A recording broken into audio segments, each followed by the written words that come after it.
Agora um outro assunto aqui. Caio, quando foi que o culto às línguas estranhas se tornou uma performance? E por que isso? Não é culto, Falando de Pentecostes. embora haja pessoas que praticamente cultuem as línguas estranhas, mas não há um culto às línguas estranhas. O que no meio pentecostal frequentemente acontece é que não existe culto quente sem línguas estranhas. Tá. Então o cara vai me ver pregar, eu prego, ensino o evangelho. Mas se eu não der uma rodada, uma zarolhada, e um ô glória, o Alexandre Ambris Cantoris, e lá, não teve fogo. Então, Não conclusão, aconteceu. na hora que eles estabeleceram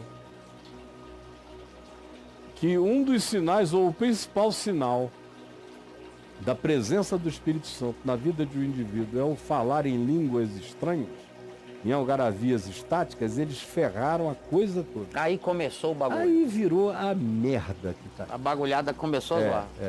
Agora, essa porcaria a gente viu na igreja de Corinto, como era uma droga lá em Corinto, e Paulo lutando contra aquilo. Primeiro aos Coríntios 12, 13, 14.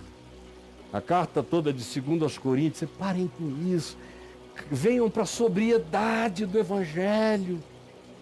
Porque a tendência pagã é gostar de zarolice, de histeria, de desmaio, de experiência paralela, de onda. O cara quer uma onda, quer que dê barato. Isso buscam os gentios, os pagãos, desde sempre. Todos os cultos pagãos da terra têm a experiência do transe, da perda da consciência, da indução ao desmaio, a hipnose, a evocação do inconsciente. Sim. Você pode vir dos cultos egípcios mais antigos, passando e viajando por todos os cultos gregos, romanos, bárbaros, dentre eles os antigos celtas, atravesse o Atlântico, venha para a América do Sul, pré-Inca, e você vai encontrar tudo isso lá, e nos Incas, Maias, Astecas, e nos Índios, nas pagelanças.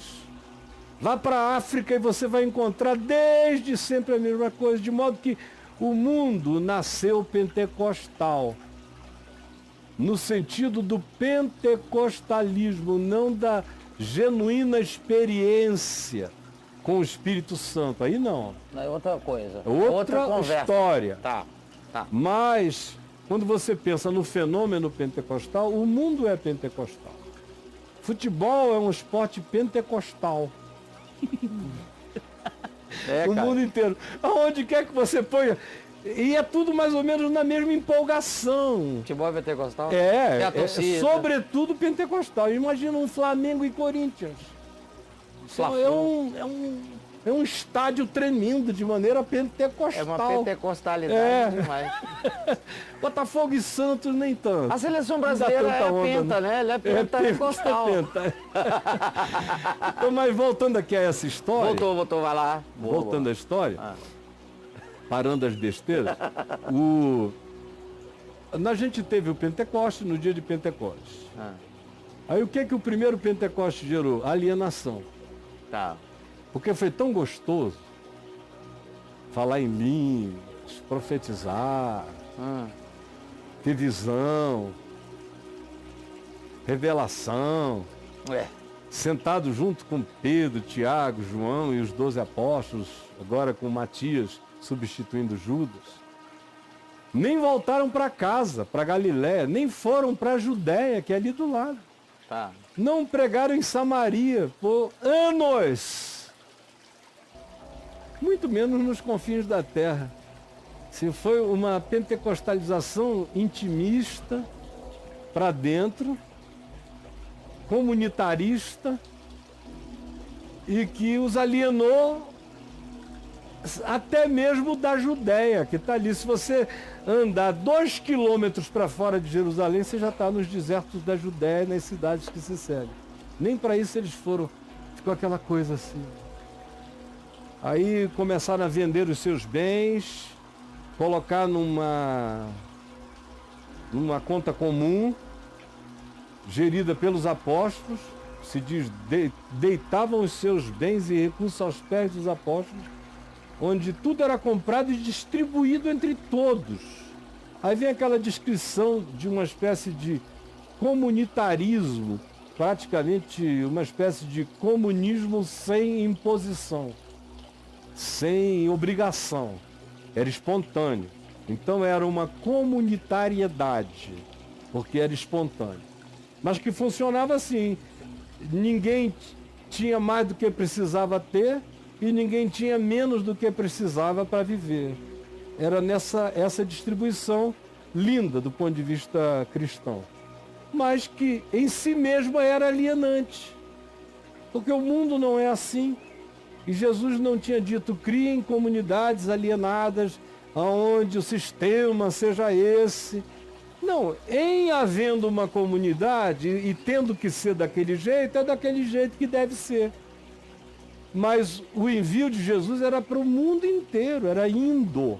Para qualquer lugar. Ele os botou no planeta. Pai, não te peço que tu os tires do mundo, e sim que tu os livres do mal.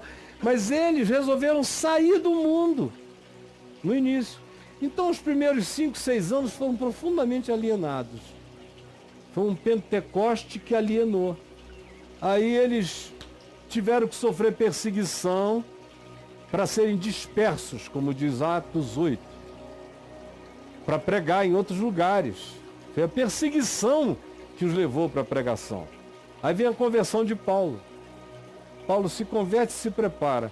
E Paulo foi a grande expressão do que é um indivíduo cheio do Espírito Santo, indo pelo mundo, pregando o Evangelho a toda criatura, sem cair em nenhum processo de alienação comunitária, que faça com que a comunidade exista como um fim em si mesmo. Tá. Que foi o que aquele Pentecoste gerou. É em Paulo que eles aprendem o Pentecoste do caminho, o Pentecoste hebreu, o Pentecoste do processo, o Pentecoste do movimento. Enquanto enquanto leva, vai se derramando, vai se espalhando. Aí aqui e ali surgiu uma comunidade que radicalizava, como quase toda comunidade, tende a radicalizar e apequenar, minimalizar a experiência, e aqueles que são dali são os que têm a experiência genuína. Os que não estão ali estão fora do genuíno. Aí Paulo entra, vai quebrando. Outros que vieram depois dos apóstolos vão quebrando esses processos de encastelamento, que sempre estão presentes. Aí depois vieram os movimentos de alienação monástica. Os pais da igreja, os pais que foram para o deserto, para as montanhas, ausentes do mundo, isso e aquilo. Outra vez, em nome de uma espiritualidade maior, se alienaram. E o que salva você é o choque dialético com o mundo. O mundo que me perturba, me provoca, me salva, me quebranta, me humilha, me solidariza, me força. Quando eu me alieno, eu entro num estado de comodismo enfermiço. Porque o que me salva é dar. Se eu paro de dar, eu me enfermo do que eu não dou. O evangelho guardado e não manifesto não te faz bem, te faz mal. Porque o evangelho é uma boa nova que começa a ter que fazer bem a mim, que o pratico. E se eu pratico, uma das práticas do evangelho é me colocar na relação com o mundo. Indo e vindo, fluxos e refluxos. Sem alienar. Sem alienar, senão eu adoeço. Dançou.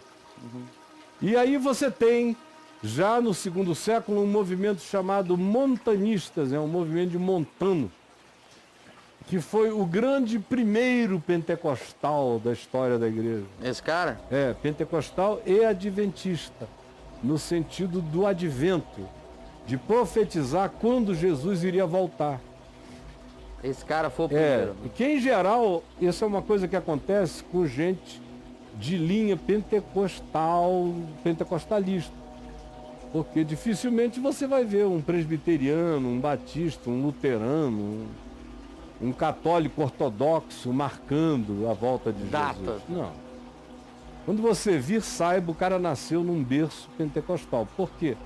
Porque ele acredita mais nas visões e revelações dele do que no que Jesus mesmo diz. Ah, sim. Jesus aqui diz, olha, não procurem o dia, nem hora, nem isso, nem aquilo, ninguém sabe, nem os anjos, nem o filho, eu não sei, para com isso. Vai e prega. Mas o cara lá no ambiente pentecostal diz, o Senhor me deu uma revelação. Aí ele cita o texto do Velho Testamento, Deus dizendo, porventura farei eu alguma coisa sem dizer primeiro aos meus profetas? Aí ele diz, eu sou profeta, então o Senhor não disse isso para ninguém, mas falou primeiro para mim e Jesus vai voltar e marca a data. Então tem que ter uma base fundada em visões, revelações, em pentecostalismo, para você projetar um adventismo do tipo a volta, o advento de Jesus acontecerá no tempo tal, hora tal e dia tal. Então você só viu isso acontecer nos movimentos. Se não for movimento pentecostal, é movimento de alguma religião que trabalha com o transe e com a revelação no momento. Do contrário, isso não existe. Mas em Montano isso aconteceu, e aconteceu mais do que isso. Ele deve estar procurando aqui algum bichinho. Será que ele acha que o filhote dele veio parar aqui? Porque tem dois novinhos, ele pode estar com medo que tenha caído na água. Não caiu não, bichinho. Não quer avisar. Senão a gente teria visto, teria salvado. Pode ir em paz, meu amorzinho. Isso, ó, tá ali o bichinho dele, ó. Filhotinho? Olha ali, tá ali. Novinho. Saiu do ninho hoje. Ah, aí, ó. Tá vendo ali? Quase não Sim. tem pena ainda. Ele estava aqui tentando ver onde, se o bicho tinha caído lá. Quando ele achou o bichinho lá, ele veio buscar comida agora. Tá saindo para buscar almoço. Aí almoço. Tem muito almoço aqui atrás, tem muita terra. E aí tem minhoca, tem coisinhas que ele pega, ele vai voar com o biquinho cheio e vai botar lá. Como a casa é dele, ele sabe que a casa é dele, que aqui a gente a visita, ele não tá nem aí pra gente. Olha lá. Não, ele tá em casa. Ele entra lá em casa, eles fazem qualquer negócio. Aqui não tem sujeira. Quando ele chega, eu digo, pode vir que não tem sujeira. Não tem sujeira, meu amor. Mas voltando. Então, Montano foi esse indivíduo da história da igreja. Primeiro penteca da parada. E aí a comunidade cristã viu no que aquilo deu. No que isso dá? Em frustração.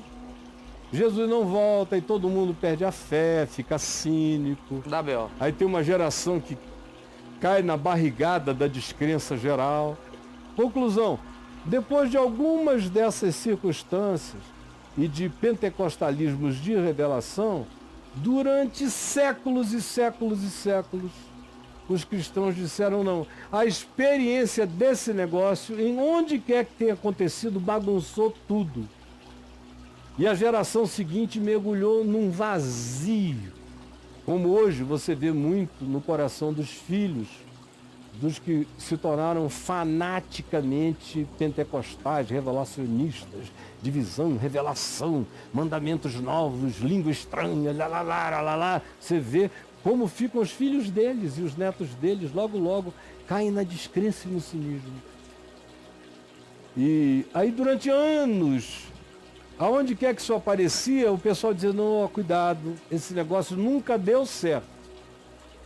Até que já há 200 anos atrás, o que antes era o puritanismo protestante, acabou, no auge dos movimentos de avivamento, se transformando num pentecostalismo. O puritanismo se avivou.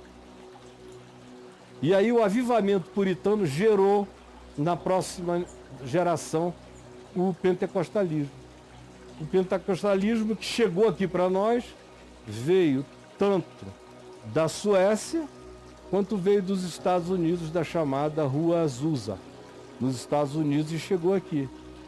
A Rua E- Azul não é em São Paulo? Não, isso aí é outra história. Isso aí, originalmente, você vem do pentecostalismo sueco e americano. Tá. Aí que chega aqui, blá, se derrama. Tá. E há quase 150 anos, 130 anos atrás. E gera o que a gente tem aqui agora. Então, a igreja evangélica brasileira é uma igreja pentecostal. Os pastores das igrejas históricas é que não estão sabendo ainda. Ah, eles não. Ah, entendi. Mas quase todo crente brasileiro É pentecostal. nasceu com um pezinho lá em Montano. Nasceu com pentecostal. É.